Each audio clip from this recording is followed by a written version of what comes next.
I feel like a lot of people are probably thinking this, but nobody has really said it yet. So I'm just going to go ahead and say it. I don't trust Tony the Closer. Okay. I don't trust him at all. And I just wanted to voice my concerns because right now this guy's blowing up. He seems to be building a certain reputation right now. And everything that I'm looking at regarding this Tony the Closer guy, it just screams red flag. Okay. It just does. And I'm going to give you my reasons why. First, let's explain for those who don't know who Tony the Closer is. So, I'm sure a lot of you guys are familiar with the DJ Envy thing, right?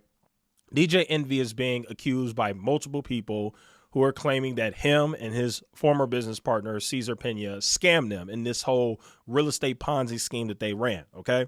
Tony the Closer was the main face behind that. He's the one who really brought it to light. Like, he was talking about it back when nobody else was, and he wasn't the only one. I remember Pocket Watcher with JT. Shout out to him. He just recently shared my last video. Shout out to him. Pocket Watch with JT talked about it too, and maybe there was like a few other channels, but Tony the Closer is like the face of it. Like when everybody thinks of the guy who exposed DJ Envy, they think of Tony the Closer, right? And I don't have a problem with that. As a matter of fact, shout out to Tony for doing that. Like I think that's great. But when I look at this guy, because I first saw him on Pocket Watcher with JT's channel, and I'm like, okay, let me go ahead and do some research and look into this guy. And it was just a walking red flag, no matter how you slice it, everywhere. It was just red flag, red flag, red flag. So let me tell you what I mean, okay? Let's just look at his Twitter. I mean, this is the latest video that this guy posted on his Twitter account. Let's go ahead and play it real quick. I'm just gonna tell y'all niggas, man, if you don't know, you about to find out right now. If you ever get in beef with me, don't think that I'm taking the high road. Nigga, when you go low, I go to hell. Okay. So when I see that right there, I just immediately think, okay, something's wrong with this guy. Now, I'm from Chicago, okay? I've seen guys like this all my life. And whenever I've seen guys like this who are just petty and, behave in a very immature way, the way I've always thought is you got to stay away from that type of person. Like you got to stay away, And so with Tony the Closer, sorry, I had to close all these boxes. And so with Tony the Closer, not only is he mature, but he just strikes me as somebody who just has a screw loose. Like this guy just loses his mind. Like for me personally, based on everything that I've seen with this guy, Tony the Closer rubs me as a guy who doesn't actually care about being in this space of calling out grifters in the finance space or finance grifters who are taking advantage of their audience or different things like that. He really doesn't strike me as somebody who really cares like that. He strikes me as somebody who he wants to get a bigger platform. He wants to do, he wants to get his name out there, do better. And this is that situation that is helping him do that. Like, it's almost like clout chasing, right? That is what I honestly feel about this guy. Like, I'm telling you, this guy rubs me the wrong way. So let's just look at some of his tweets. His tweets tell you everything you need to know. Like, when I look at this guy's tweets, I'm just like, this guy does not strike me as like a YouTube investigator or like like an internet detective kind of guy or a scam exposer. He just doesn't strike me as that. He strikes me as somebody who's just a little crazy, a little off. Like, dude acts like a child. I have no idea how old that guy is, okay? I'm 29. I'm pretty sure he's older than me. He's got to be at least in his 30s, right? I don't know. But let's just look at his tweets. So here's the tweet right here. Don't fake F with me. If you don't F with me, cool, I respect it. But okay, that's not really that important. Let's look at this. I'm the only reason anyone is covering the Cesar DJ Envy Ponzi schemes. Everyone was quiet for months. Media ignored it. I had to deal with too much S to deal with any disrespect for anyone. Okay. So one of the things that's weird about the way this guy's conducting himself on social media is, and I've seen this because I saw it kind of play out with DJ Academics. This guy is making it seem like if you say anything about the DJ Envy thing and you don't mention him, he's going to get mad at you. Like, you have to give him credit every single time you do it. And I think it's weird because for me personally, it's like this guy's already gotten the credit for it. Like, everybody knows who you are. Everybody knows that you're associated with this. And honestly, whenever I think about DJ Envy and this current scandal going on, the first person I think of is Tony the Closer. That's the guy I see everywhere when I'm looking at this. So when you carry yourself with this insane lack of maturity, it makes me question your character. It's like, okay, what are you really doing this for? Because I'm seeing more tweets of you just going after people or battling DJ Academics or saying I should get credit for exposing DJ Envy than you're actually talking about DJ Envy. It's kind of crazy. Like, let's just look at like some of these other tweets. I'm not accepting disrespect from anyone. F you and your mom. Jesus. And then he's saying DJ Envy has only sued 2 people, me and the credit dude. So basically he's talking about the fact that he got sued by DJ Envy. And, you know, it's just, he's a weird guy. He's kind of crazy. But the bottom line is, after everything I've seen with this guy, I personally just don't trust him. I really don't.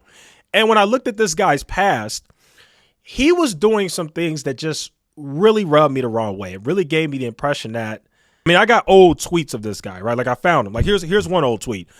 Did you know you could make $20,000 a month in real estate without buying or owning any real estate? Like what?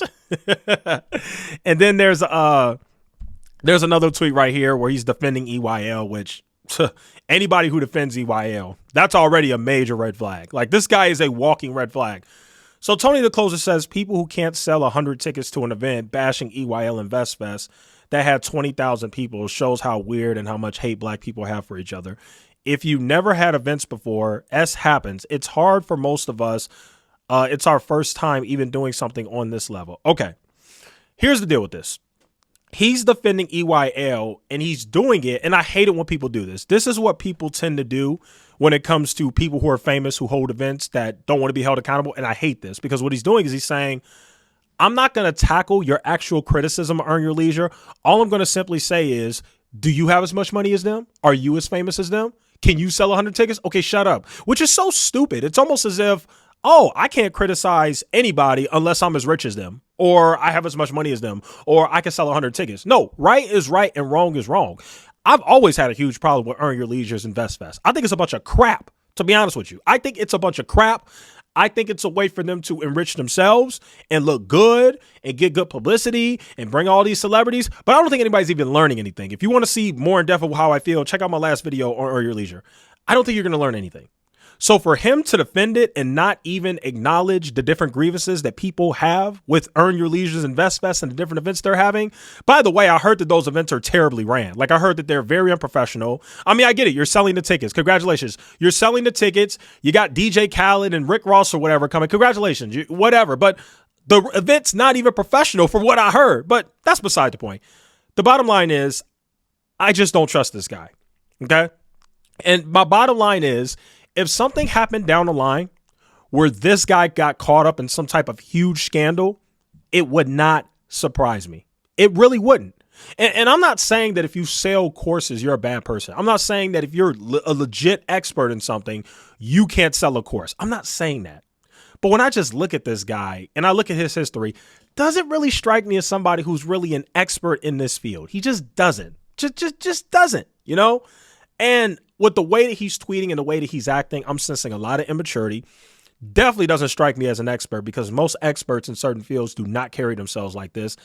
Honestly, he just acts like a freaking, I don't even know. I don't want to say a street dude, but like just an internet personality who just isn't all the way there mentally. You know what I mean? Like, I don't know what's up with this guy, but the bottom line is the reason why I'm making this video is I just don't trust this guy.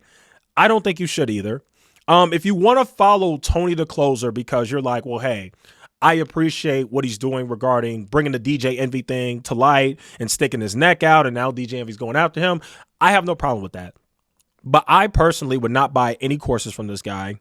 I would not be paying for any messaging to this guy or whatever the heck this guy's selling. I just don't trust him. You know, something about this guy just really rubs me the wrong way. He just doesn't seem genuine. You know what I mean? Like, he's an internet personality. I get it. He doesn't strike me as a real professional. Okay. Let me show you the other red flag for me. I went on this guy's website. So apparently this guy's like a wholesaler, which, that's already a little bit of a red flag. Apparently that's what they say. And, you know, he's doing the whole, you know, I got my courses and he's selling stuff too. And I just want to make it clear. I don't have a problem with people who try to make money off their following. Like, I don't really have a problem with that as long as you're experienced in it. Like, if you're a financial advisor, an accountant, and you're like, hey, you know, here's the link to my tax service, if you or financial advice because I'm a registered licensed financial advisor, I don't have a problem with that. If you're a real estate guy, you have proof that you really have been doing this for a while, you really know what you're doing, I don't have a problem with that. But the problem is a lot of these guys, and I will put Tony the Closer in that bracket as well, a lot of these guys are just internet influencers. When you really look down, like 19 Keys is the same way, right? Like, when you really boil it down, it's like, okay, what the heck do these guys do? Like, for example, me, right? It's like, what does Echoes do? Okay, I work in insurance and I read insurance laws. That's what I do. That's my expertise. I went to school and got my degree in political science, stuff like that. When I look at some of these other people, and Tony DeCloser will be one of them, I see a social media influencer that is trying to use his following to enrich themselves by selling other products that they're not necessarily qualified in. So here's Tony DeCloser's website, right? Former NFL player. I looked into that. I couldn't find any proof that he ever played in the NFL. Maybe he did. I don't know. I didn't find any proof of it, though. So maybe it was one of those things where, and you see a lot of guys do this. I've seen, there's a guy in Chicago right now that, is like, oh, I played in the NFL, when in reality, he was on a practice squad for like a week. It's like, okay, I mean, you did, but not really. You know what I mean? Like, you had a small stint, but it's not big enough where it means anything. You know what I mean? Like, it's still those. So this guy must have been on a practice squad or something, because I couldn't find anything about that. But then he says, thousands of deals closed, $10 million in sales. Where's the proof of that? 100K club live event visionary, whatever that means. 7,000 plus help with their first deal. Over 1.5 million in student success stories. Now, when you say things like 7,000 plus help with their first deal, it just makes me think like, man, if you really helped 7,000 people secure their first real estate deal, there's no way you would not be covered on CNBC or something like that, in my opinion. And like I said, I've never, ever heard of this guy. Then he says more than 500 six-figure earners. This is always a red flag to me. When you come out and you say, I've made more than 500 people six figures, when I look at people like Jay-Z or LeBron, they've made millionaires, but they haven't made 500 people six figures. They just haven't. Even the best of the best in terms of black wealth haven't done that. So when some random person that I've never really heard of until he's just randomly posting about DJ Envy every day, all of a sudden is saying more than 500 six-figure earners, I really don't trust it. And then right here is the biggest red flag. This gives me like the master investor vibes. Remember when I made videos on Ian Dunlap? Ian Dunlap is like, he calls himself the master investor. He says he's the greatest stock investor of this generation, which, again, if you're really that great, you won't have to say it. The media and everybody's going to be saying it for you. But this guy is calling himself the #1 wholesale real estate coach. So when I just look at the entire situation, this guy strikes me as, and I'm just giving my honest opinion here, this guy strikes me as somebody that is using his internet fame and of course this DJ Envy situation too, to funnel people over to say, okay, well, now look at me. You can't trust them, but you can trust me. I can teach you the real estate game. They can't. They're scammers, but I can teach you the game. When in reality, when you look at this guy, he's a walking red flag.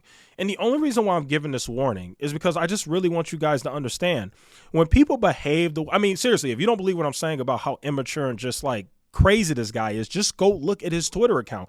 Personally, I would not trust this guy. That's just me. I would not trust him. I am very iffy of him. He seems to be no better than some of the people that he's talking about. And I'm just going to leave it there. Okay. All right. Anyway, that's my thoughts regarding the entire situation. Hopefully you guys got some out of this video. Thanks for watching. I'll see you guys in the next one.